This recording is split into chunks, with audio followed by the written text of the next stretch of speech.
നമസ്കാരം. ഏഷ്യാനെറ്റിലെ ന്യൂസ് അവർ ചർച്ചയ്ക്കിടെ അവതാരകനായ വിനു വി ജോണിന് കിട്ടിയ സന്ദേശം ചർച്ചയാകുന്നു.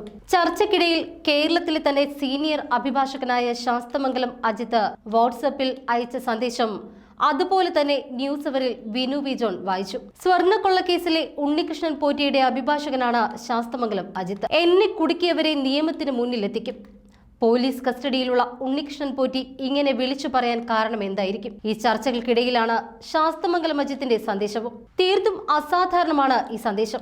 എന്റെ കക്ഷി വെറും നത്തോലി മാത്രമെന്നാണ് അദ്ദേഹത്തിന്റെ ഈ സന്ദേശം. പരസ്യ ഭീഷണിയായോ കവർച്ചയുടെ പങ്ക് കിട്ടിയവർക്കുള്ള മുന്നറിയിപ്പായോ ഇതിനെ വ്യാഖ്യാനിക്കാം എന്നാണ് വിലയിരുത്തൽ.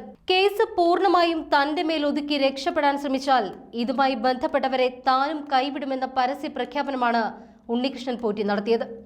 2016 മുതലാണ് ശബരിമലയിൽ സ്പോൺസറായി പോറ്റി അവതരിക്കുന്നത്. ദേവസ്വത്തിന്റെ രേഖകളിൽ മാത്രമാണ് പലപ്പോഴും പോറ്റി സ്പോൺസർ. സ്വർണവും പണവും മുടക്കുന്നത് കർണാടകയിലെയും ആന്ധ്രയിലെയും ഭക്തരാണ്. ഇതിൽ വമ്പൻ സ്വർണ്ണ കട മുതലാളിമാരുമുണ്ട്. മുൻ മന്ത്രിമാർ പോറ്റിയുടെ സഹായം വാങ്ങിയിട്ടുണ്ട്.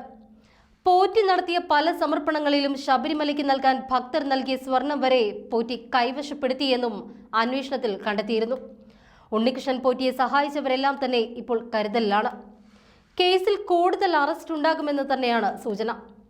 നിറം മങ്ങിയതിന്റെ പേരിൽ സ്പെഷ്യൽ കമ്മീഷണറെ അറിയിക്കാതെ കഴിഞ്ഞ മാസം ദ്വാരപാലക ശില്പത്തിൽ നിന്നും അഴിച്ചെടുത്ത 12 സ്വർണ്ണപ്പാളികളും ഇന്നലെ പുനഃസ്ഥാപിച്ചു.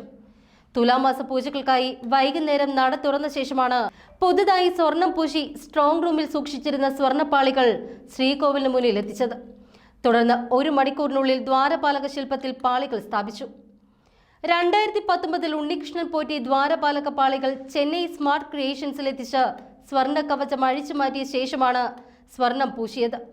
കേവലം 5 വർഷം കഴിഞ്ഞതോടുകൂടി പാളികളുടെ നിറം മങ്ങിയതിനെ തുടർന്നാണ് കഴിഞ്ഞ മാസം അഴിച്ചെടുത്ത് വീണ്ടും സ്വർണം പൂശാനായി പോറ്റി ചെന്നൈ സ്മാർട്ട് ക്രിയേഷൻസിൽ എത്തിച്ചത്.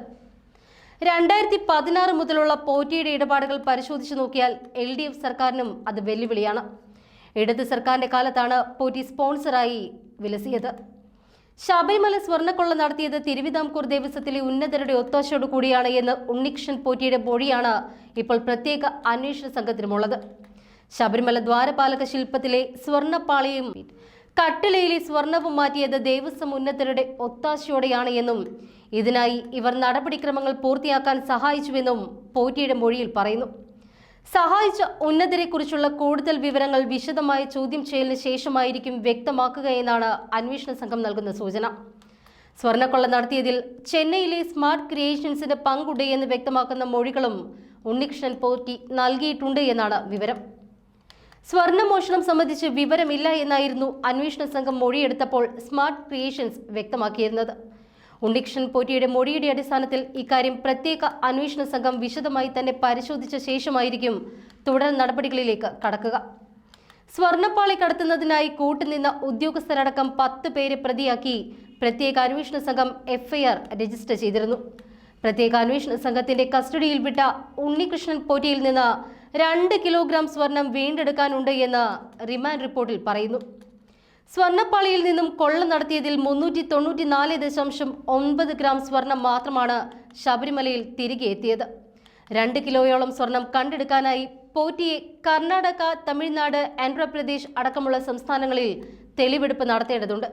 ഉണ്ണികൃഷ്ണൻ പോറ്റിയുടെ നടപടി ആചാര ലംഘനമാണ് എന്നും കൂട്ടുപ്രതികളുടെ പങ്കടക്കം വ്യക്തമാക്കണമെന്നും അറസ്റ്റ് റിപ്പോർട്ടിലും പറയുന്നു. ഇന്നലെ റാന്നിയിലെ കോടതിയിൽ നിന്ന് പത്തനംതിട്ട പോലീസ് ക്യാമ്പിലെത്തിച്ച ഉണ്ണികൃഷ്ണൻ പോറ്റിയെ വൈകുന്നേരത്തോടു കൂടി തിരുവനന്തപുരത്തെ ക്രൈംബ്രാഞ്ച് ഓഫീസിൽ തിരികെ എത്തിച്ച് ചോദ്യം ചെയ്യൽ ആരംഭിച്ചിട്ടുണ്ട്.